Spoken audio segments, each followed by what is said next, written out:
বাসায় যদি বানানো যায় এমন তসতসে মিষ্টি, তাহলে দোকান থেকে কিনে খাওয়ার কোনো দরকার নাই। আসসালামু আলাইকুম, আমার রান্নাঘরে আপনাদের স্বাগত জানাই। আজকে নিয়ে এসেছি সহজভাবে মিষ্টি বানানোর একটা রেসিপি।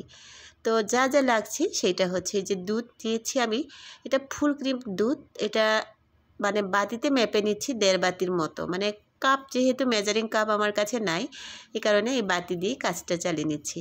আর দিচ্ছি বেকিং পাউডার, বেকিং সোডা নয় কিন্তু বেকিং পাউডার। আর হচ্ছে একটু তেল দিয়েছি। ঘি থাকলে ভালো হতো, কিন্তু আমার কাছে ঘি ছিল না বলে আমি তেল দিয়েই চালিয়ে নিচ্ছি। আর সাথে লাগছে একটা ডিম। এবার এই উপকরণগুলো খুব সুন্দর করে স্মুথলি একটা ডো বানিয়ে নিতে হবে। তো এইভাবে মিষ্টি বানানোটা আমি শিখেছি হলো ইউটিউব দেখে। এখানে সবাই এইভাবে মিষ্টি বানায়।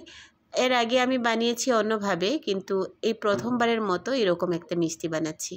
শিরার জন্যে পানি নিয়েছি আর হচ্ছে চিনি। এবার এই শিরাটাকে একটু ফুটিয়ে রেডি করে নিব মিষ্টি বানানোর আগে। 10 মিনিটের মতো রেস্টে রেখে দিয়েছিলাম এই মিষ্টির ডোটা। এবার এটাকে একটু হাতে তেল মাখিয়ে একটা মিষ্টির শেপ দিয়ে নিব। আমার কিন্তু এরকম এক্সপেরিমেন্ট করতে ভীষণই ভালো লাগে। বাসায় নতুন নতুন কিছু বানালে এমনিতে মন মানসিকতাও ভালো থাকে, তারপরে একটা পুষ্টিকর খাবারও হয়ে যায়। বাজারে যে মিষ্টিগুলো বিক্রি করে সেখানে অবশ্যই কোনো না কোনো কেমিক্যাল তো থাকেই। যদি কেমিক্যাল নাও থাকে, তারপরেও এখানে যে তেল দিয়ে এদের ভাজা হয় সেই তেলগুলো পুরাতনও হতে পারে। তো বাসায় যেটা আমরা ব্যবহার করব বা বাসায় যেগুলো বানাবো সেগুলা একদম সলিড হবে, তারপরে হচ্ছে আবার দূষিত হবার কোনো সম্ভাবনাই থাকে না। তাই চেষ্টা করি বাসায় টুকটাক কিছু বানিয়ে তারপরে হলো এই সমস্ত কিছুর চাহিদা পূরণ করতে। এখানে আমি একটা মিষ্টিগুলা ভেজে নেওয়ার জন্য তেল নিয়েছি। তেলটা হালকা কুসুম গরম থাকতে থাকতেই কিন্তু মিষ্টিগুলো দিয়ে দিতে হবে। আর এই শিরার মধ্যে একটু এলাচি আর একটু জাফরান কালার দিয়েছি। সাদা সাদা হয়তো বা একটু কেমন জানি লাগবে, এই কারণে কালারটা দিলাম। আর এই হালকা গরম থাকতেই মিষ্টিগুলো দিয়ে এবার এটাকে ভেজে নিব আস্তে আস্তে। আর যেভাবে বানিয়েছি মিষ্টি যতটুকু, সেটা ফুলে কিন্তু দ্বিগুণ হয়ে যাবে।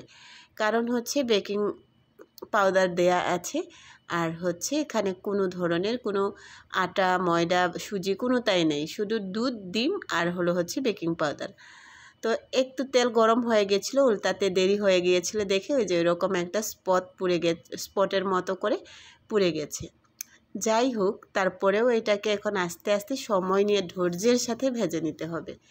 এটা কিন্তু ভাজা কম হলে, যদি আপনি তেলটা প্রচণ্ড গরম করে এই মিষ্টিগুলো দিয়ে দেন, তাহলে উপরের দিকটা পুড়ে যাবে, ভিতরের দিকটা সিদ্ধ হবে না। তাতে করে মিষ্টিটা কিন্তু ভালো হওয়ার সম্ভাবনাটা খুবই কম থাকে। এবার এই মিষ্টিগুলো দিয়ে দিলাম শিরায়। এটাকে আমি 5 মিনিটের মতো ফুটিয়ে নিব। ফুটিয়ে তারপরে ঢাকনা দিয়ে এটাকে রেখে দিতে হবে। এই যে দেখেন কি তসতস করছে রসে। এবার এইটাকে 2-3 ঘন্টার জন্য রেস্টে রেখে দিব। ব্যাস, রেডি হয়ে গেল আমার তসতসে একটা মিষ্টি রেসিপি। কেমন লেগেছে অবশ্যই জানাবেন। সবাই ভালো থাকবেন, সুস্থ থাকবেন। কথা হবে নেক্সট কোনো ভিডিওতে। আল্লাহ হাফেজ।